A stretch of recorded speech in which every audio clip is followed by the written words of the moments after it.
کشتی حادثے میں یونانی کوسٹ گارڈ سے متعلق نئے سوالات اٹھنے لگے ہیں۔ کشتی ایک جگہ کھڑی رہی، ڈوبتے افراد دہائی دیتے رہے، جبکہ یونانی کوسٹ گارڈز کو رحم نہ آیا اور نوجوانوں کو مارتے رہے اور کہا کہ منہ بند رکھو۔ جی بالکل، برطانوی نشریاتی ادارے نے کر دیا ہے، مزید حقائق بھی سامنے آنے لگے ہیں اور یہ کہا جا رہا ہے کہ کچھ ثبوت حاصل ہوئے ہیں جن کی بنیاد پر یونانی کوسٹ گارڈز کے دعوے کی وہ نفی کر رہے ہیں۔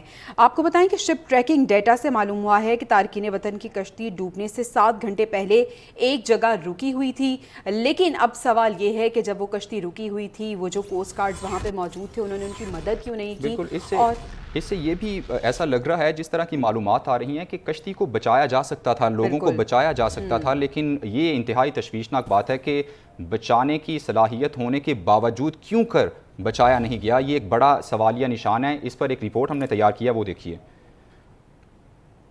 یونان کشتی حادثہ کہیں نہ کہیں غفلت موت کی وجہ بنی۔ معاملے کی تحقیقات کے لیے مختلف پہلو سامنے آ گئے۔ بی بی سی نے یونانی کوسٹ گارڈ سے متعلق سوالات کھڑے کر دی۔ غیر ملکی میڈیا کے مطابق کشتی ڈوبنے سے پہلے 7 گھنٹے تک ایک ہی جگہ موجود رہی۔ حادثے میں بچ جانے والے شامی پناہ گزین ایاز نے بی بی سی کو بتایا کہ یونانی کوسٹ گارڈز کے اہلکار 3 گھنٹے تک انہیں ڈوبتا دیکھتے رہے اور بچانے والے کوسٹ گارڈز مارتے رہے کہ منہ بند رکھو۔ ڈوبنے سے 3 روز قبل انجن فیل ہونے سے کشتی پہلے ہی خراب تھی۔ کشتی ڈوبنے سے پہلے ہی پانی نہ ملنے کی وجہ سے بھی 6 لوگ مر چکے تھے۔ برطانوی نشریاتی ادارے کا یہ بھی کہنا ہے کہ یونانی کوسٹ گارڈز یہ اعتراف کر چکے ہیں کہ 7 گھنٹوں کے دوران کشتی اٹلی کی جانب جا رہی تھی اور اسے ریسکیو کی ضرورت نہیں تھی۔ ان بیانات نے معاملہ مشکوک بنا دیا ہے۔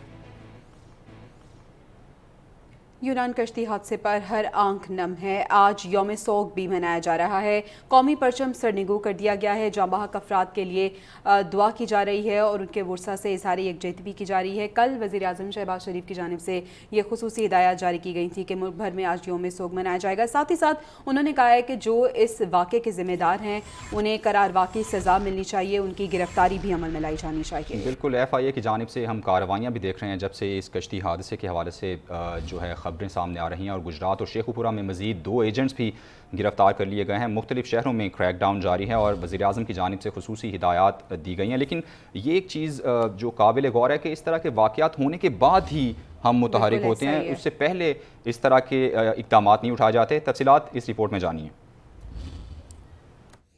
یورپ جانے کے خواب دیکھنے والی آنکھیں ہمیشہ کے لیے بند ہو گئیں۔ یونان کشتی حادثہ لواحقین کے لیے المناک داستان چھوڑ گیا۔ ملک بھر میں یوم سوگ قومی پرچم سر نگوں کر دیا گیا۔ 14 جون کو پیش آئے یونان کشتی حادثے میں 112 سے زائد پاکستانی لاپتہ ہوئے۔ سب سے زیادہ گجرات کے 50 نوجوان سمندر کی بے رحم موجوں کا نشانہ بنے۔ آزاد کشمیر کے 30، سیالکوٹ کے 11 نوجوان شامل ہیں۔ گوجرانوالہ اور شیخو پورہ کے 10 نوجوان سمندر بدھ ہو چکے۔ لاپتہ افراد کے اہل خانہ کرب میں مبتلا ہیں۔ وزیر اعظم کی ہدایت پر کشتی حادثے کی تحقیقات کے لیے کمیٹی تشکیل دے دی گئی ہے۔ انسانی اسمگلرز کے خلاف کریک ڈاؤن بھی تیز کر دیا گیا ہے۔ ایف آئی اے نے گجرات اور شیخو پورہ میں کارروائیاں کر کے مزید 2 ایجنٹس پکڑ لیے۔ ایف آئی اے کے مطابق گجرات سے پکڑا گیا شبیر نامی ایجنٹ اٹلی پہنچنے کے فی کس 23 لاکھ روپے وصول کرتا تھا۔ ملزم پیسے وصول کر کے نوجوانوں کو لیبیا کے مرکزی ایجنٹس کے حوالے کر دیتا تھا۔ شیخو پورہ سے پکڑے گئے ایجنٹ سے بھی ہوش ربا انکشافات سامنے آئے ہیں۔ طلحہ شاہزیب نامی ایجنٹ نے نوجوانوں کو یونان بھجوانے کے لیے متاثرہ خاندان سے 35 لاکھ روپے وصول کیے تھے۔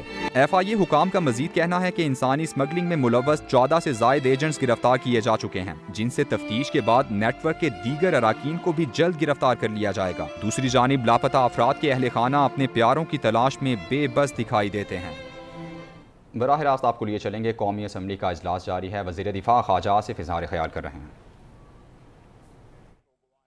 لیکن مین جو کرنے والی بات یہ ہے کہ اس کاروبار کو بند ہونا چاہیے۔ یہ نہ ہو کہ یہ لوگ جو کل گرفتار ہوئے ہیں، کچھ لوگ بھاگ گئے ہیں، ان کے تانے بانے جو ہے ترکی میں بھی ہیں، وہاں بھی انہوں نے وہاں پہ پناہ گاہیں بنائی ہوئی ہیں جہاں پہ لوگ جاتے ہیں، پھر بیٹھ کے 2 3 4 مہینے انتظار کرتے ہیں۔ اسی طرح لیبیا میں بھی ہیں۔ تو میرا خیال ہے کہ وہاں پہ بھی ہماری ایمبیسیز کو پتا ہوگا کہ یہ کیا کاروبار ہو رہا ہے، لیبیا میں بھی پتا ہوگا کہ کیا کاروبار ہے، اور یہاں سے جب یہ لوگ جاتے ہیں پوری کھیپ جاتی ہے، ایک گھر کے 12 13 نوجوان بچے گئے ہیں، تو یہ کوئی خفیہ طریقے سے تو نہیں گئے، ایئرپورٹوں کے ذریعے گئے ہیں، اور جو جہاں پہ یہ ایئرپورٹ سے ایگزٹ کرتے ہیں وہاں پہ لوگوں کو پتا ہوتا ہے کہ یہ کہاں جا رہے ہیں اور آگے ان کا کیا رسکس جو ہے انوالوڈ ہیں ان کے وہاں پہ۔ تو جناب اعلیٰ، میں جو ہے وہ یہ ریکارڈ پہ لانا چاہتا تھا کہ آج پارلیمنٹ بھی جو ہے اس غم میں جو ہے سوگوار خاندانوں کے ساتھ جو ہے بالکل شریک ہے، اور اس کا سدباب کرنا ہماری ذمہ داری ہے۔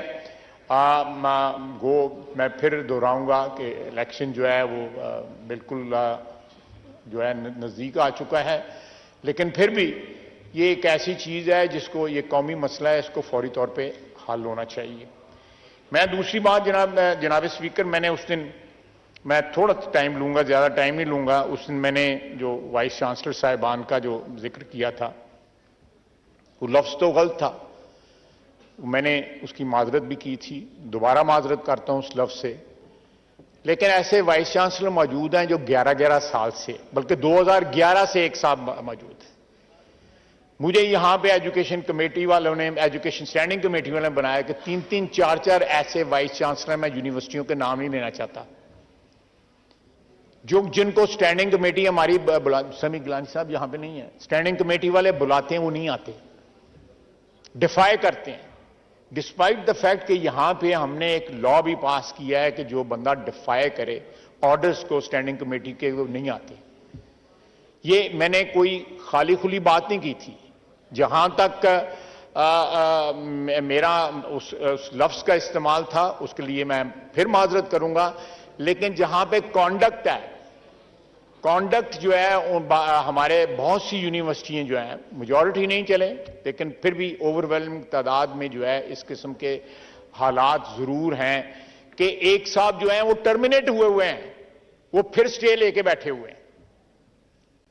انجینئرنگ کا ایک ادارہ ہے، یہ میرا بھائی نہیں آ جایا ہوا، اس دن پیچھے بیٹھ کے یہ مجھے ساری انفارمیشن وہی پرووائڈ کر رہا تھا، تو وہ رانا تنویر صاحب، تو یہ میں ریکارڈ پہ لانا چاہتا ہوں کہ یہ ہماری درسگاہیں جو ہیں ان کا ایک اپنا تقدس ہے، ایک اپنا احترام ہے، ان کو ایسے لوگوں کے ہاتھوں جو ہے ہونا چاہیے جو ٹھیک ہے، روزگار تو ہے ہی، تنخواہ کے بغیر تو کوئی نہیں کام کرتا، لیکن ساتھ یہ اسپرٹ ہو، خدمت کی اسپرٹ ہو، اپنا جو اقتدار یا اپنی پوزیشن کو پرپیچویٹ کرنے کی جو ہے ایمبیشنز نہ ہو، جب وقت مقرر ہو جائے اس کے بعد گھر جائیں، پینشن بھی ہے، بلینز کا جو ہے وہ ڈسپوزل ہے ان کے اوپر جو ہے، آپ نے بجٹ کے اندر 65 ارب ایک اور 70 کروڑ ارب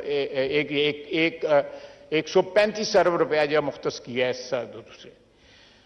دوسری بات جناب، میں کلیریفیکیشن کرنا چاہتا ہوں، میں نے اس دن اوورسیز پاکستانیز کے بارے میں بات کی، لیکن اس میں نے ایکسیپشن کی کہ جو گلف میں ہمارے لوگ جو ہے عربین گلف GCC کنٹریز میں جو لوگ کام کرتے ہیں، میں نے ان کی تعریف کی، اپنا ایکسپیرینس بتایا، میں 13 سال وہاں پہ رہا، میں اوورسیز پاکستانی تھا، میں روزگار کے لیے باہر گیا ہوا تھا، مجھے ان کی خدمات کا جو ہے احساس ہے، میں نے اس دن بھی تعریف کی تھی، آج پھر تعریف کرتا ہوں، آج پھر ایکنالج کرتا ہوں کہ اس وقت میجر سورس جو ہے 90 لاکھ 95 لاکھ پاکستانیوں میں جو 65 لاکھ پاکستانی جو ہے وہ GCC کنٹریز میں ہے، جس میں مینلی جو ہے وہ ہمارے پنجاب KP کے بھی ہیں، بلوچستان کے بھی ہیں، سندھ کے بھی لوگ وہاں پہ ہیں، وہ اس وقت پاکستان کی ایک قسم کی لائف لائن ہے، وہ لائف لائن ہے اس وقت ہماری معاشی زندگی کا جو ہے میجر جو انحصار جو ہے وہ ان لوگوں کی جو ترسیلات ہیں جو پاکستان آتی ہیں ان کے اوپر ہے۔ میں نے اس دن بھی کہا تھا، ذرا مہربانی کریں، میں آپ سے ریکویسٹ ہی کر سکتا ہوں، order in the house please, ذرا تشریف رکھیں، اپنی سیٹوں پہ تشریف رکھیں۔ میجر کنٹریبیوٹر ہیں، وہ میجر کنٹریبیوٹر ہیں۔ اس کے علاوہ آپ اگر میرے پاس تمام فگرز موجود ہیں، ایسے لوگ جو ہیں ہمارے جو امریکہ میں ایسٹ کوسٹ کے اوپر، نیو یارک میں، اور دوسرا جو ایسٹ کوسٹ پہ جو ہمارے لوگ کنسٹرکشن بزنس میں انوالوڈ ہیں، میرے شہر سے بے شمار، وہ پیسے واپس بیچتے ہیں، وہ اپنی انویسٹمنٹس پاکستان میں کرتے ہیں۔ میں نے ان لوگوں کے بارے میں کہا تھا جن کی پاکستان میں سٹیکس نہیں رہی ہوئی، جن کے پاکستان کے ساتھ رشتے ناتے وہ نہیں ہیں، جو وہ جن لوگوں کے رشتے ناتے جن لوگوں کے ہیں وہ یہاں پہ ہیں، یہاں پہ گلف میں ہیں، وہاں بھی نیو یارک میں بھی ہیں، وہ یورپ میں بھی ہیں،